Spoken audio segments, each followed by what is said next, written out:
Hello guys, welcome back to my channel. ഇന്ന് തയ്യാറാക്കാൻ പോകുന്നത് ഇഞ്ചിപ്പുളിയുടെ റെസിപ്പിയാണ്. വളരെ പെട്ടെന്ന് ചെയ്യാൻ പറ്റുന്നൊരു റെസിപ്പിയാണിത്. എങ്ങനെയാണ് തയ്യാറാക്കുന്നതെന്ന് നോക്കാം. ഇതിനു വേണ്ടി ഇഞ്ചി ചെറുതായിട്ട് അരിഞ്ഞത് 1 കപ്പ് എടുത്തിട്ടുണ്ട്. ഇതിലേക്ക് 1 പച്ചമുളക് ചെറുതായിട്ട് അരിഞ്ഞതും 3-4 ചെറിയുള്ളി ചെറുതായിട്ട് അരിഞ്ഞതും വേണം. ഇനി വേണ്ടത് പുളിയാണ്. പുളി ഒരു നെല്ലിക്ക വലുപ്പത്തിലുള്ള പുളി 1 കപ്പ് വെള്ളത്തിൽ കുതിർത്തി വെച്ചിരിക്കുകയാണ്. ഇതിനെ അരിച്ചെടുക്കണം. ഇഞ്ചിപ്പുളി ഉണ്ടാക്കാനായിട്ട് തുടങ്ങാം. പാൻ ചൂടായി കഴിയുമ്പോൾ അതിലേക്ക് 3 ടീസ്പൂൺ കോക്കനട്ട് ഓയിൽ ഒഴിച്ചു കൊടുക്കണം.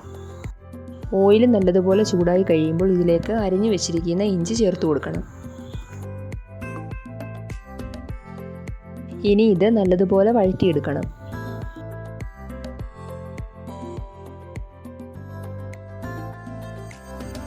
ഇനി ഇതിലേക്ക് നേരത്തെ അരിഞ്ഞു വെച്ചിട്ടുള്ള ചെറിയുള്ളിയും പച്ചമുളകും കൂടെ ചേർത്ത് കൊടുക്കണം.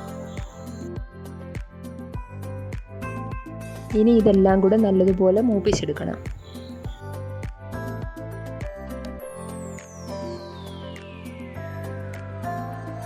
ഇപ്പോൾ നല്ലതുപോലെ മൂത്ത് വന്നിട്ടുണ്ട്. ഇതിലേക്ക് 1/4 ടീസ്പൂൺ മഞ്ഞൾപ്പൊടിയും 2 നുള്ള കായപ്പൊടിയും കൂടെ ചേർക്കണം. ഇനി ഇതിലേക്ക് എരിവിനാവശ്യമായിട്ടുള്ള മുളക് പൊടി ചേർത്ത് കൊടുക്കുക. ഞാനിവിടെ 1 സ്പൂൺ കാശ്മീരി ചില്ലി പൗഡറാണ് ചേർത്തിരിക്കുന്നത്. മുളക് പൊടി നല്ലതുപോലെ മൂപ്പിച്ചെടുക്കണം. ഇനി ഇതിലേക്ക് എടുത്തു വെച്ചിട്ടുള്ള പുളിവെള്ളം അരിച്ച് ഒഴിച്ചു കൊടുക്കണം. ഇതിൻ്റെ കൂടെ 1/4 കപ്പ് വെള്ളം കൂടെ ചേർക്കുന്നുണ്ട്. ഇനി ഇതിലേക്ക് ആവശ്യത്തിനുള്ള ഉപ്പ് കൂടെ ചേർത്ത് കൊടുക്കണം. ഇപ്പോൾ നല്ലതുപോലെ തിളച്ച് വരാൻ തുടങ്ങിയിട്ടുണ്ട്. ഇതിലേക്ക് ഈ വലുപ്പത്തിലുള്ള 1 കഷ്ണം ശർക്കര കൂടെ ഇട്ട് കൊടുക്കണം. ശർക്കര പൊടിച്ചിട്ടാലും മതി, അല്ലെങ്കിൽ ഇതുപോലെ ഇട്ടാലും മതി. ഇതിൽ കിടന്നത് മെൽറ്റായിക്കോളും. ഇനി ഇത് തിളച്ച് നല്ലതുപോലെ കുറുകി വരും.